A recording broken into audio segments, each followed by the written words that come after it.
शहराच्या मध्यभागी असलेल्या नगर परिषद इमारतीतच जर अवैध धंदे फोफावत असतील तर मग कायद्याचा धाक उरला कुठे? सिल्लोडमध्ये नेमकं चाललंय तरी काय?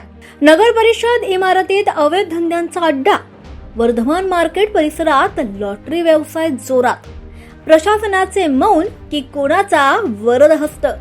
संपूर्ण छत्रपती संभाजीनगर जिल्ह्यातील प्रमुख बाजारपेठ म्हणून ओळख असलेलं सिल्लोड शहर, जिथे आसपासच्या गावांमधून व्यापारी, विद्यार्थी आणि नागरिक मोठ्या प्रमाणावर ये-जा करतात. मात्र याच शहराच्या मध्यभागी असलेल्या नगर परिषद इमारत आणि वर्धमान मार्केट परिसरात अवैध धंदे उघडपणे सुरू असल्याची धक्कादायक माहिती समोर येते. सिल्लोड शहर हे व्यापाराचं केंद्र मानलं जातं. इथे प्रत्येक वस्तू सहज उपलब्ध होते, त्यामुळे नागरिकांना मोठ्या शहरात जाण्याची गरजच भासत नाही. पण आता याच शहराच्या प्रतिमेला तडा जात असल्याचं चित्र आहे. नगर परिषद इमारतीमध्येच शासनानं प्रतिबंध केलेल्या लॉटरी व्यवसायाचा सुळसुळाट सुरू असल्याची चर्चा आहे. एवढंच नाही तर वर्धमान मार्केट परिसरातही असेच अवैध धंदे सर्रासपणे सुरू असल्याचं स्थानिकांकडून सांगितलं जात आहे.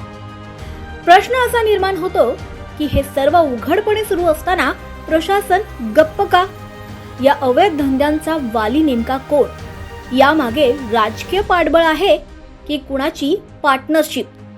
जनतेचं म्हणणं काय आहे? गरीब लोक लालसेपोटी या लॉटरीमध्ये पैसे टाकतात आणि नंतर कर्जबाजारी होतात.